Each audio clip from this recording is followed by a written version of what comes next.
Hi, my name is Dr. Felucia. I'm a licensed psychologist and owner of Skill Set Counseling, where I focus on the treatment of OCD, anxiety-related disorders, cultural abuse, and spiritual abuse. And so today's video is going to be focusing on the domain of anxiety, and specifically how we relate to anxiety, how we relate to the experience of anxiety, and how that can either help us or harm us in our endeavor to become mentally healthy and resilient. Okay, so anxiety can be a really challenging emotion to deal with. For a lot of people, they find that anxiety is crippling. It takes over their whole lives. It just feels like something that no matter how hard they try to get rid of it, it keeps coming back and keeps coming back with a vengeance. And that in and of itself is part of the problem. When we look at anxiety as something that is terrifying, something that we can't cope with, and something that has to be gotten rid of immediately, it actually makes our experience of anxiety worse. So imagine that you have anxiety, and instead of just feeling anxious in the moment, you are also feeling angry about having anxiety, sad about feeling anxiety, hopeless about feeling anxiety, or even anxious about being anxious, right? And I'm sure a lot of you can relate to this. These are called secondary emotions. So it is an emotion that is in response to the experience of another emotion.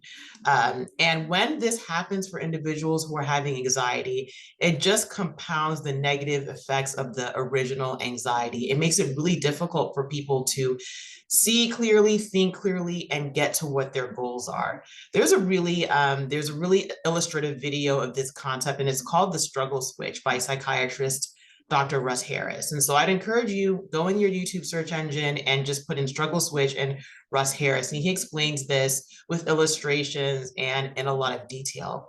But in essence, when we are having a difficult emotion and then we are having all these other emotions on top of it, called secondary emotions in reaction to the original emotion, it can be a really challenging experience. And that happens with anxiety because of the idea that anxiety has to be something that must be gotten rid of immediately. Okay. The second way that people can relate to anxiety that can also be an impediment in their progress to mental health or achieving mental resiliency and things like that is looking at anxiety as a fundamental part of one's personality or identity. Have you ever heard people say the phrase before, my anxiety, or I'm a very anxious personality type, right? And so I'm not going to debate, whether that is true or not, but I am going to say that when you have that um, perspective that anxiety is a fundamental part of your core being, then it's going to be very difficult for you throughout therapy to understand different ways of relating and functioning in the world without being attached to anxiety. Now, somebody might think, well, why would anybody want to be attached to anxiety? And I don't think that anybody necessarily wants to, but because they've related to the world through an anxious lens for so long of their lives, it looks to them or it appears to them that there's no other way of relating. Okay. And some people even attribute positive things in their lives, such as being productive or being, vigilant, avoiding danger and things like that, to being anxious, especially, in certain interpersonal relationships, parenting, for instance. Some people think that being an anxious parent makes you a better parent because you're able to see harm and avoid it and be vigilant about what's going on in your children's lives. Some people think about relating to their personal relationships from the perspective of anxiety will make them a better partner. The irony of anxiety is that when people hold those beliefs and when they relate to the world and other people through this very anxious lens, it can actually have a counterproductive effect, right? And so it can repel people. It can make relationships more difficult to navigate. And in relation to the part about productivity, when people attribute their anxiety to being productive and getting things done and having that fire underneath them to do things, that can only last for so long. And even though people can have positive benefits that they see or they think that they're getting from anxiety, there are also many negative effects that people will later admit that, it really wasn't worth it to relate to my work or my life from this anxious firm anxious lens, okay? And so that's the second way of looking at anxiety. The first way is looking at it as something dangerous that you have to get rid of, and the second one is looking at it as an integral positive part of your personality that makes you better at what you do. Now, when we think about anxiety, in certain amounts is helpful, right? And is normal. You know, if you are being charged by a big angry bear, that anxiety is going to give you the adrenaline and the fuel to run or do what you need to save your life. And so I am not saying that anxiety is bad. And there's research that shows that optimal levels of anxiety are good and helpful for our well-being, okay? But the fact is, when it gets excessive, or when it is something that we look at it like we need to avoid or get rid of, it can really hamper our mental health. Okay, so now the question is, what can you do?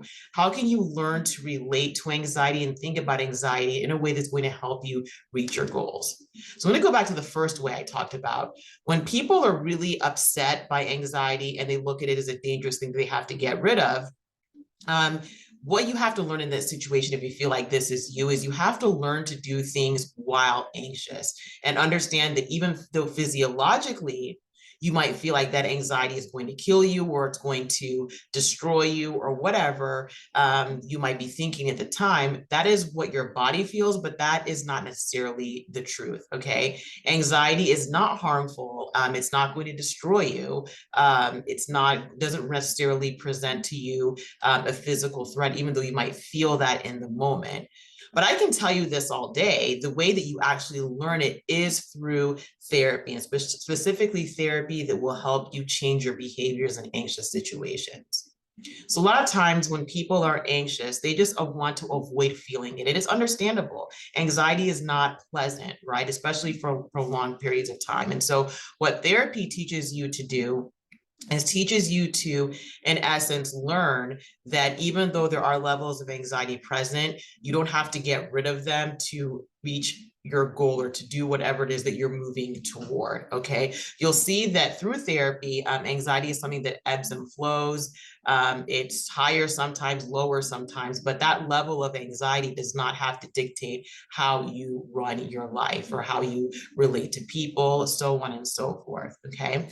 And so the second way, in response to the second challenge that people have with anxiety, where they've integrated anxiety into their personal identity, they have to learn to let go of that and be flexible in terms of how they view themselves, okay? And again, this is something that happens through therapy. You can tell yourself, well, okay, I'm not going to make anxiety a part of my identity anymore. But the way you actually learn that and integrate that into your personhood is through therapy, and specifically doing certain behaviors over and over again that teach you and teach your body and your mind that you don't have to be anxious to be whatever it is that you deem valuable. And in fact, you will learn that as you keep going through this and doing those exercises that change how you relate to anxiety and change how you move through the world, you'll see that the older way of doing things was not helpful, not as helpful as you thought it was, okay? So through all these exercises, you learn, okay, well, how has anxiety become so important in my life, and how you can achieve the goals and live by the values that you deem valuable without bringing along anxiety as part of the mandatory package, okay? So I really hope that this helps you understand that while anxiety is a normal experience for us, it doesn't have to run our lives. And the way you learn that, again, is through therapy and learning how to change the way you relate to anxiety. Specifically, that anxiety is not something we have to get rid of right away.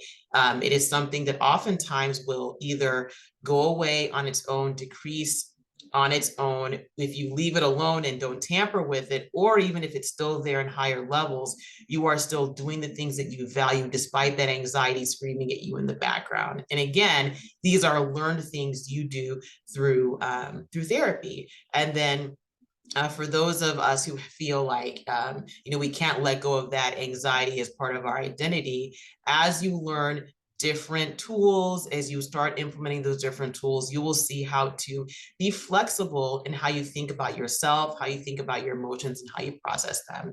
Okay, so if you would like more help with this, if you would like, to learn how to view and relate to your anxiety in a healthier way, go ahead to my website, skillsetcounseling.com, where you can book a free consultation with me to learn more about this, or you can click on the link in the description box. If you found this video helpful, please give it a thumbs up and drop some comments in the comment section and letting me know how it's helped, what other sorts of topics you would like to learn about related to this topic. All right, may you have a wonderful day filled with peace. Bye-bye.